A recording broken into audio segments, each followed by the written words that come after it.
Welcome guys. So ఈరోజు మనం thermodynamics previous year questions different competitive ఎగ్జామ్స్లో అడిగినవి మనం చూద్దాం. సో మనకి ఎస్ఎస్సి జేఈకి, ఆర్ఆర్బి జేఈకి, అలాగే డిప్లొమా మీద, బీటెక్ మీద కాంపిటేటివ్ ఎగ్జామ్స్ ఉంటాయి కదా మెకానికల్కి, వాటికి చాలా యూజ్ అవుతుంది ఇది. So first question, internal energy of a perfect gas is depends on. So ఇది ఏమన్నాడంటే పర్ఫెక్ట్ గ్యాస్ అని అడిగాడు. సో పర్ఫెక్ట్ గ్యాస్ అనేది ఓన్లీ దేని మీద, టెంపరేచర్ మీద మాత్రమే డిపెండ్ అవుతుంది అనమాట. సో ఇది ఎవరు చెప్పారు? జౌల్స్లో చెప్పింది, జౌల్స్లో. సో జౌల్స్లో ఏంటి, perfect gas is only function of temperature only. So అలా కాకుండా రియల్ గ్యాస్ అనుకో, రియల్ గ్యాస్ అయితే మనకి function of temperature and volume మీద డిపెండ్ అయ్యి ఉంటుంది అనమాట. అలా కాకుండా ఓన్లీ మనకి రియల్ ఏంటది, పర్ఫెక్ట్ గ్యాస్ అయితే ఓన్లీ టెంపరేచర్ ఉంది. అదే రియల్ గ్యాస్ అయితే మాత్రం function of temperature and volume. Maximum వాడు పర్ఫెక్ట్ గ్యాస్ అడుగుతాడు, లేదా జౌల్స్లో అడుగుతాడు. జౌల్స్లో ఏం చెప్తుంది అని అడుగుతాడు. ఏం చెప్తుంది? Internal energy is a function of temperature only. Next question, work done in free expansion process. Free expansion ప్రాసెస్లో వర్క్ డన్ ఏముంటుంది? 0. ఇది స్టాండర్డ్, వెరీ స్టాండర్డ్ క్వశ్చన్ అనమాట. అస్మాన్కి అడుగుతూ ఉంటాడు. సో మనకి వర్క్ డన్ అనేది ఇందులో 0. So next question,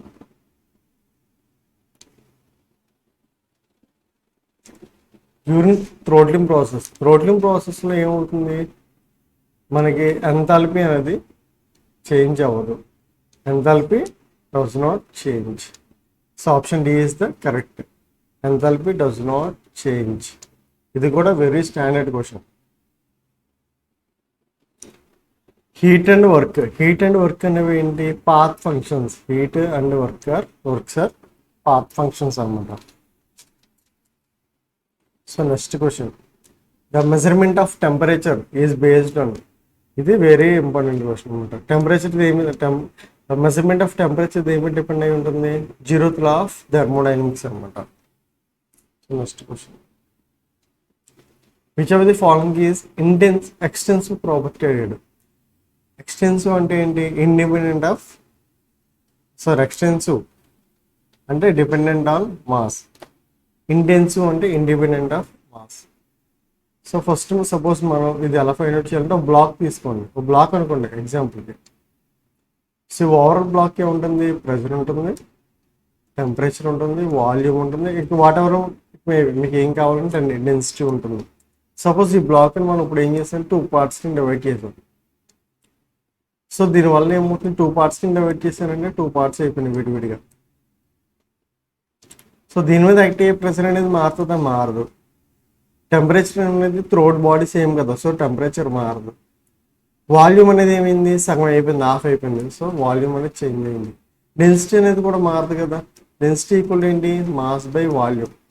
so mass మారుతుంది, వాల్యూమ్ మారుతుంది. సో డెన్సిటీ అనేది కాన్స్టెంట్గా ఉంటుంది. సో మారేదల్లా ఏంటి? మనకి వాల్యూమ్ ఒకటి. సో ఇక్కడ ఏమంటే ఎక్స్టెన్సివ్ అంటే డిపెండెంట్ ఆన్ మాస్. సో మనకి వాల్యూమ్ అనేది ఎక్స్టెన్సివ్ ప్రాపర్టీ. నెక్స్ట్ క్వశ్చన్, ఏంటి? ఐసోలేటెడ్ సిస్టమ్ అంటే ఏంటి?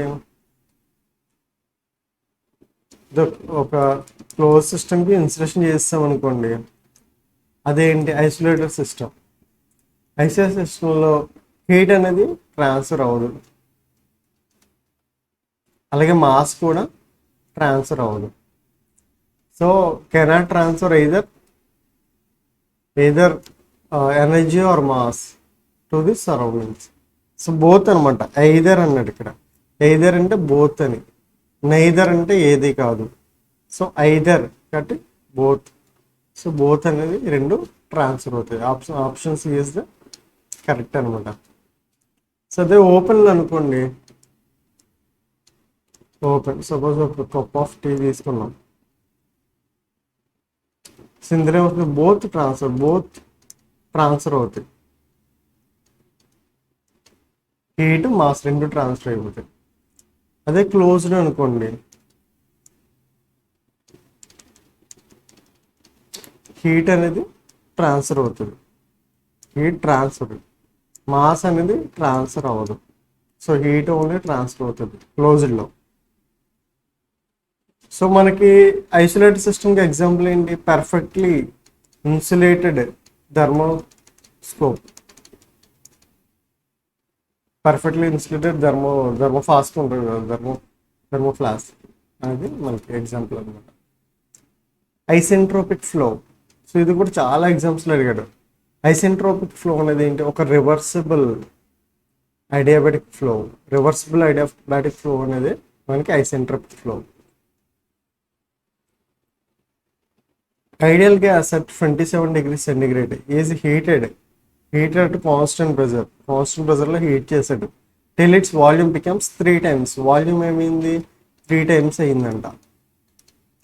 What would be then the temperature of gas ఏంటి అని అడిగాడు. సో మనకి జనరల్గా ఈక్వేషన్ ఏంటి? P1V1/T1 ఈక్వల్ టు P2V2/T2 కదా. సో ఇందులో కాన్స్టెంట్ ప్రెజర్ అన్నాడు. అంటే ప్రెజర్ అనేది P1 equal to P2. So ఈ P1 క్యాన్సిల్. సో మనకి ఏమవుతుంది? V1/T1 equal to V2/T2. So ఇప్పుడు V1 అనేది V1 అనుకోండి. T1 ఎంత? 27 ప్లస్ 273 అంటే ఎంత? 300 degrees, 300 Kelvin T1. So 300. V2 ఎంత? 3 times ఆఫ్ V1 ఇచ్చాడు కదా ఇక్కడ, 3 times ఆఫ్ V1. మనకి T2 ఎంతో తెలియదు, ఫైండ్ అవుట్ T2. ఇది క్యాన్సిల్ అయిపోయింది. సో అప్పుడు T2 ఈక్వల్ టు ఎంత? 900 Kelvin. సో ఏం చేయాలి మనం? 900 మైనస్ 273 అప్పుడు ఎంత అవుతుంది? 627 degrees సెంటిగ్రేడ్. T2 అనేది 627 degrees సెంటిగ్రేడ్ అనమాట. కూడా కొన్ని ఎగ్జామ్స్లో అడిగాడు. Pressure reaches A value of absolute zero. ఏంటంటే అబ్సల్యూట్ జీరో దగ్గరికి వెళ్ళినప్పుడు ఆ అబ్సల్యూట్ జీరో దగ్గర ఏంటి? మాలిక్యులర్ మూమెంట్ ఏం ఉండదు. మొత్తం one molecular moment of system becomes zero.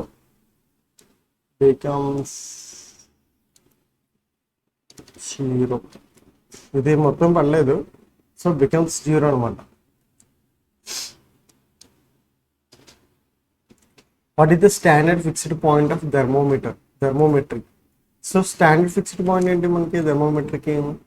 Triple point of water. Triple point of water అనేది మనకి స్టాండర్డ్ పాయింట్ అనమాట. So triple point of water ఎంత? ట్రిపుల్ పాయింట్ ఆఫ్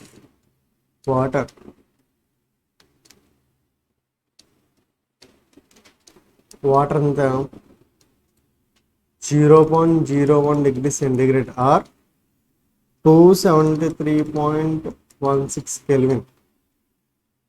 కెల్విన్లో అయితే 273.16 Kelvin. అదే టెంపరేచర్లో అయితే 0.01 degrees సెంటిగ్రేడ్ అనమాట. Air is compressed adiabatically in a steady flow process with negligible change in potential kinetic energies work done in the process is given by. ఏమన్నా air is compressed adiabatically. Okay, ఇక్కడ మనకి air అనేది compress అవుతుంది అనమాట. Kinetic నుంచి potential నుంచి neglect చేయమన్నాడు. Okay, మనం ఒక పీవీ డయాగ్రామ్ తీసుకున్నాం అనుకోండి. స్టడీ ఫ్లో ప్రాసెస్ అన్నాడు కదా. సో స్టడీ ఫ్లో ప్రాసెస్ అంటే ఇలాంటి, అంటే ఎగ్జాంపుల్ ఏంటో కంప్రెసర్ అనమాట. సో ఇలాంటి కంప్రెసర్లో ఏంటి మనకి వాల్యూమ్ అనేది కాన్స్టెంట్ ఉంటుంది, ప్రెజర్ అనేది వేరియబుల్ అవుతుంది అనమాట. సో అప్పుడు మనం ఈ వర్క్ డన్ అనేది ప్లాట్ ప్రెజర్ యాక్సిస్ మీద తీసుకోవాలన్నమాట. సో మనకి అప్పుడు వర్క్ డన్ ఏమవుతుంది? Minus of integration of V DP. Pressure change అవుతుంది, వాల్యూమ్ అనేది కాన్స్టెంట్. ఇదేమన్నాడు? కంప్రెషన్ అన్నాడు కదా. కంప్రెషన్ అంటే ఏంటి? కంప్రెషన్ అంటే వర్క్ కన్జ్యూమింగ్ కదా. వర్క్ కన్జ్యూమింగ్ అంటే నెగిటివ్ వస్తుంది అనమాట. సో మనకి ఏంటి ఇక్కడ? Minus integration of VDP, minus integration of VDP అనేది మనకి answer. If the value of n infinitely large in పాలిటాప్, ఇది చాలాసార్లు అడుగుతాడు. Very large in very large in పాలిట్రోపిక్ process, PV power of n equal to constant process. So n అనేది ఏమంటాడు, very infinite అనమాట. అంటే PV power of n equal to constant దాంట్లో ఇప్పుడు PV power of infinite equal to constant అనమాట. So infinite అనేది ఇన్ఫినిట్గా ఉందంటే దాని మీనింగ్ ఏంటంటే కాన్స్టెంట్ వాల్యూమ్ అనమాట. Constant volume. సో ఆ కాన్స్టెంట్ వాల్యూమ్ ఇంకో పేరేంటి, ఐసోకోరిక్. ఇంకో పేరేంటి, ఐసోకోరిక్ అనమాట. So option D is the correct. ఇది కూడా చాలా ఎగ్జామ్స్లో అడిగాడు. సో ఇంకోటి ఏం చెప్పాలంటే మీకు, సపోజ్ PV గ్రాఫ్ తీసుకున్నాం అనుకో, ఇదేంటిది PV power of n equal to కాన్స్టెంట్లో, ఇది కాన్స్టెంట్ ప్రెజర్ ప్రాసెస్ కదా, అంటే n ఈక్వల్ టు ఎంత, 0. PV power of 0 equal to constant అంటే ఎంత, P ఈక్వల్ టు కాన్స్టెంట్. సరిపోయిందా? సో ఇదేమవుతుంది, ఇది ఇన్ఫినిట్ అనమాట. సో మనకి ఇప్పుడు ఇలా తీసుకున్నాం అనుకోండి, increasing order, n value increasing order అనమాట. Increasing order. So increasing order అయినప్పుడు ఏమవుతుంది, 1 అవుతుంది. అలాగే ఇది గామా అవుతుంది. ఇన్ బిట్వీన్ పాలిట్రోపిక్ ప్రాసెస్ కూడా పెట్టుకోవచ్చు మనం, ప్రాబ్లం లేదు. సో ఈ ఆర్డర్లో ఇంక్రీజ్ అవుతుంది అనమాట. అదే రివర్స్ తీసుకున్నాం అనుకో, ఇదే రివర్స్లో ఇది ఇన్ఫినిటీ 0 కదా, ఇదేమవుతుంది 1, ఇది గామా, ఇలా కదా, ఇది ఇంక్రీజింగ్ ఆర్డర్. సో అలా అనమాట. సో ఇది కూడా important.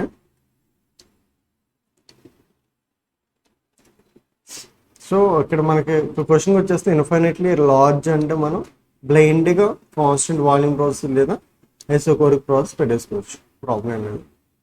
So change in enthalpy of the system is the heat supplied. So ఇది ఏమంటే చేంజ్ ఆఫ్ ఎంథాల్పీ అనేది ఒక హీట్ సప్లైడ్కి ఈక్వల్ అంటున్నాడు. ఏ ప్రాసెస్లో మనకి ఈక్వల్ అవుతుందని అడిగాడు. సో మనకి జనరల్గా ఏం తెలుసు, DQ equal to DU plus DW. So DQ equal to ఏంటి, DU ప్లస్ వర్క్ డన్ అంటే ఏంటి, PdV. సో అంతేనా. నెక్స్ట్ మనకి ఇది ఒక ఈక్వేషన్, మనకి enthalpy equal to H equal to U plus PV అని తెలుసు.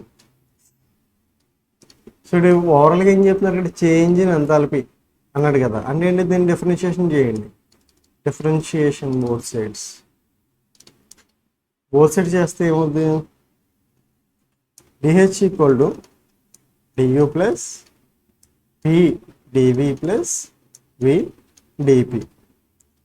సో ఇక్కడ చూడండి మనకి ఈక్వేషన్ ఉంది కదా, DU ప్లస్ PdV, ఇక్కడ కూడా DU ప్లస్ PdV ఉంది. సో ఈ DU plus PdV. So DH equal to ఏంటి, DQ ప్లస్ VdP. సో మనకి DH ఈక్వల్ టు DQ ఎప్పుడు అవుతుంది, DH ఈక్వల్ టు DQ అవ్వాలంటే ఇది ఏమవ్వాలి, 0 అయిపోవాలి, చేంజ్ ఇన్ ప్రెజర్.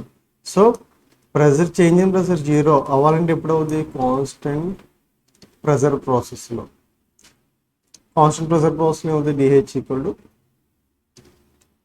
DQ కదా. సో అందువల్ల ఏంటి, మన ఇక్కడ ఆన్సర్ మనకి ఎంథాల్పీ అనేది heat supply, change in enthalpy అనేది హీట్ సప్లైకి ఎప్పుడు ఈక్వల్ అవుతుంది అంటే కాన్స్టెంట్ ప్రెజర్ ప్రాసెస్లో. A process in which working substance neither receive nor given out to heat to its surroundings during its expansion or compression. ఎక్స్పాన్షన్లో కానీ కంప్రెషన్లో కానీ అదే heat అనేది transfer అవుతుందంట. సో ఇందాక కదా, ఓకే ఇందాక చెప్పుకోలేదు. సో అంటే ఇది ఏ ప్రాసెస్, మనకి ఎనర్జీ ఎనర్జీ తీసుకోదు, అలాగే బయటకు వదలదు. హీట్ అంటే ఏంటి, మనకి ఇది ఒక ఐడియాబెటిక్ ప్రాసెస్ అనమాట. ఐడియాబెటిక్ ప్రాసెస్ ఏంటండి, పర్ఫెక్ట్లీ ఇన్సులేషన్ చేస్తాం అనుకోండి, హీట్ అనేది బయటికి వెళ్ళదు, లోపలికి రాదు, హీట్ ట్రాన్స్ఫర్ అనేది 0. సో అది మనకి ఏమవుతుంది, ఇదొక ఐడియాబెటిక్ ప్రాసెస్ అనమాట. ఐసోథర్మల్ ప్రాసెస్లో ఏమవుతుంది, టెంపరేచర్ అనేది constant change of internal energy అనేది జీరో. Next question, a close system is one in which, ఇందా చెప్పుకున్నాం కదా, క్లోజ్ సిస్టమ్ అనేది మాస్ అనేది ట్రాన్స్ఫర్ అవ్వదు, ఎనర్జీ మాత్రం ట్రాన్స్ఫర్ అవుతుంది. సో అది ఎక్కడ ఉందో చూసుకోవాలి. Mass does not cross the boundary of the system through energy maybe do so అంటే ఏంటి, ఎనర్జీ అనేది వెళ్తుంది, మాస్ అనేది క్రాస్ చేయట్లేదు. So option is the correct. So according to kinetic energy of gases absolute zero temperature is obtained. Absolute zero temperature అనేది ఎప్పుడు obtain అవుతుంది, kinetic energy ఇక్కడ చూడండి, kinetic energy of the gas is zero. Absolute zero temperature దగ్గర మనకి kinetic energy of gas అనేవి, kinetic energy అనేది జీరో, కైనెటిక్ ఎనర్జీ ఉండదు మనకి. సో మనకి ఇంకోటి తెలుసు,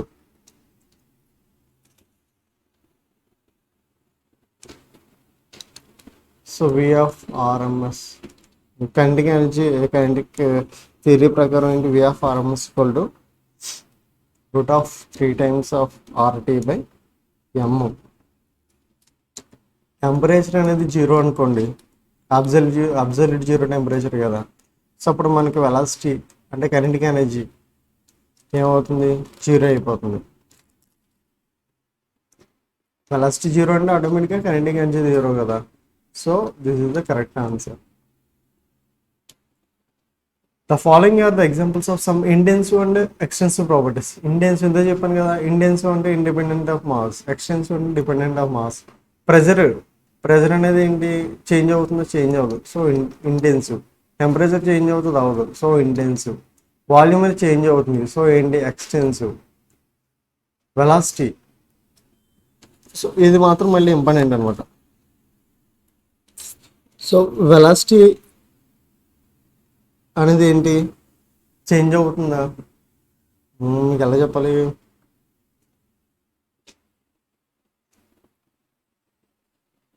వెలాసిటీ అనేది చేంజ్ అవ్వదు.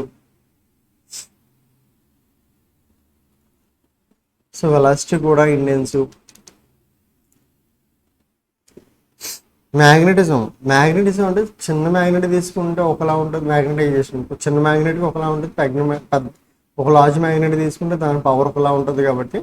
సో ఇది కూడా ఎక్స్టెన్సివ్. నెక్స్ట్ ఎలక్ట్రిక్ ఛార్జ్ అనేది ఏంటి, అది కూడా ఎక్స్టెన్సివ్. విస్కాసిటీ అనేది ఏంటి, ఇంటెన్సివ్. అలాగే మనకి పొటెన్షియల్ ఛార్జ్ అనేది ఏంటి, ఒక ఎక్స్టెన్సివ్ అనమాట. Okay, 1 Kelvin as per internationally accepted temperature scale. మనకి 1 Kelvin అంటే ఏంటంటే ఇంటర్నేషనల్ యాక్సెప్టెడ్ స్కేల్లో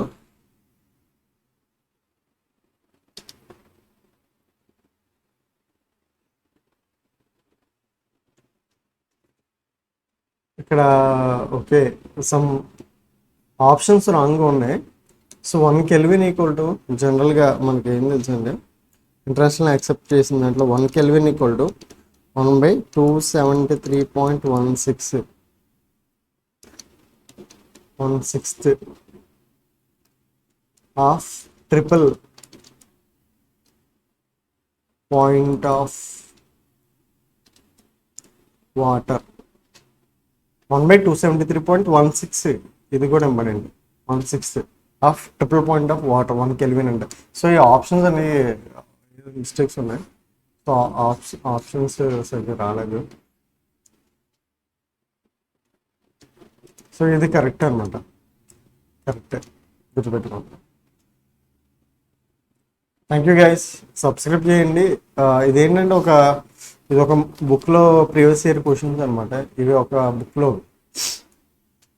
ఇందులో చాలా ఇంపార్టెంట్ బిట్స్ అనేవి ఉన్నాయి, ఇలా వస్తూనే ఇవి చూస్తే మీకు అన్ని ఇస్రో టెక్నికల్ అసిస్టెంట్ అలాగే డిఫరెంట్ ఎగ్జామ్స్ చాలా యూజ్ అవుతుంది. సో ఖచ్చితంగా సబ్స్క్రైబ్ చేసి లైక్ చేయండి.